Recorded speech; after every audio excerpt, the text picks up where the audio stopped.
Salut, c'est Fadi, bienvenue dans cette vidéo. Aujourd'hui encore, je vous invite à découvrir une nouvelle histoire. Une histoire très motivante, très inspirante. C'est à propos de Steve Jobs, cofondateur de Apple, aussi de Pixar, qui nous explique en fait les trois histoires qui ont permis d'être ce qu'il est aujourd'hui.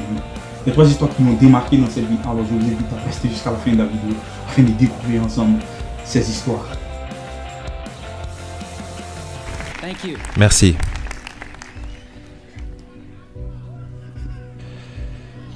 Je suis honoré d'être avec vous aujourd'hui pour vos débuts dans l'une des plus grandes universités du monde. Que la vérité soit dite, je n'ai jamais été diplômé à l'université. Et en soi, c'est le plus proche que j'ai jamais été de ce concept. Aujourd'hui, j'aimerais vous donner 3 histoires sur ma vie. C'est tout. Rien de très gros, juste 3 histoires. La première histoire, elle est à propos de connecter les points.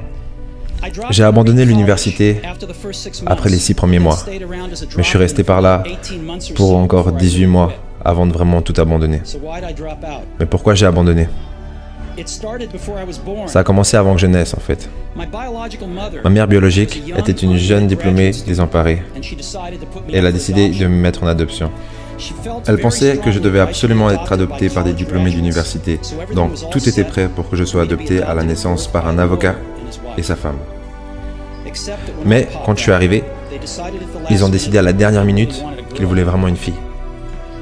Et du coup, mes parents, qui étaient sur la liste d'attente, ont reçu un appel au milieu de la nuit qui demandait « On a eu un garçon, c'était pas prévu, est-ce que vous le voulez ?»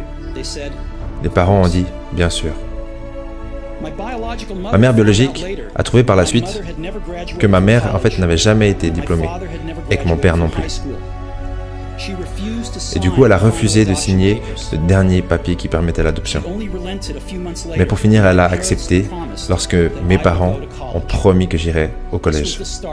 Ça a été le début de ma vie. Et 17 ans plus tard, je suis allé au collège, mais j'ai naïvement choisi un collège qui était presque aussi cher que Stanford. Et toutes les économies de mes parents, qui étaient de la classe moyenne, ont été dépensées dans le financement de mes cours. Après 6 mois, je n'arrivais pas à voir la valeur de tout ça. J'avais aucune idée de ce que je voulais faire avec ma vie. Et aucune idée de comment est-ce que cette université allait pouvoir m'aider à trouver la réponse. Et j'étais là, en train de dépenser tout l'argent qu'avaient économisé mes parents durant leur vie. Donc j'ai décidé d'abandonner et avoir confiance dans le fait que tout se passerait bien. C'était assez flippant en ce moment, mais quand je regarde en arrière, je trouve que c'était l'une des meilleures décisions que j'ai prises. Au moment où j'ai abandonné, j'ai pu arrêter de suivre les cours qui ne m'intéressaient pas et commencer à m'immerser dans ceux qui m'intéressaient le plus. Mais tout n'était pas si romantique. Je n'avais pas de dortoir, donc je dormais sur le sol du dortoir de mes amis. Je retournais les bouteilles de coca pour les 5 centimes qu'ils donnaient en retour pour acheter de la nourriture. Et je marchais 11 km à travers la ville le dimanche soir pour avoir un bon repas par semaine dans un temple christianiste. J'adorais ça. Ce que j'ai découvert en suivant ma curiosité et mon intuition s'est avéré inestimable par la suite. Laissez-moi vous donner un exemple. L'université où je me trouvais offrait probablement les meilleurs cours de calligraphie dans le pays. À travers le campus, tous les posters et toutes les illustrations sur tous les murs étaient magnifiquement calligraphiés à la main. Vu que j'avais abandonné et que je n'avais plus à prendre les cours normaux que tout le monde prenait, j'ai décidé de prendre un cours de calligraphie pour apprendre à faire ça.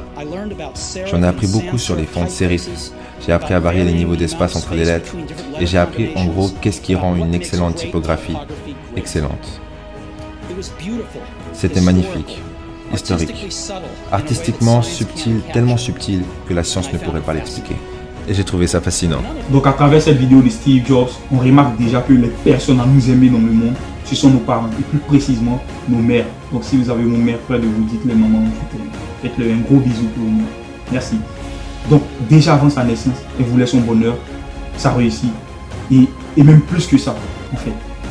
Donc, je dirais, faisons attention à ce que nous faisons en nous. Et cela n'est pas forcément à un niveau scolaire, parce que le niveau scolaire, c'est un peu trop dit.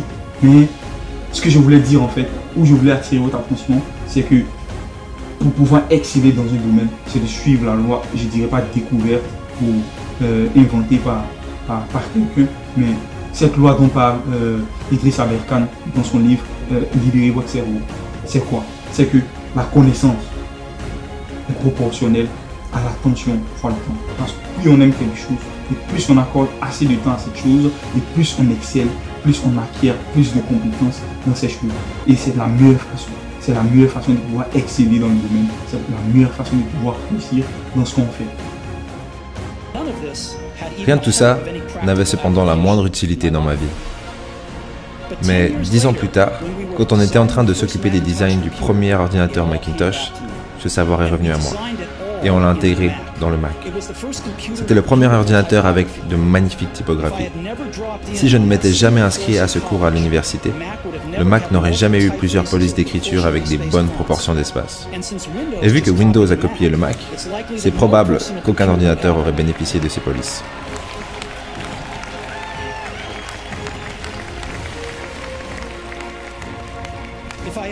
Si je n'avais jamais abandonné, je n'aurais jamais pu m'inscrire à ce cours de calligraphie. Et les ordinateurs de nos jours n'auraient peut-être pas ces magnifiques calligraphies qu'ils ont.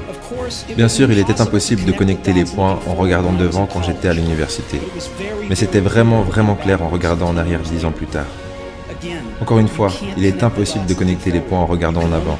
Il est seulement possible de les connecter en regardant en arrière. Donc vous devez avoir confiance dans le fait que les points se connecteront dans le futur.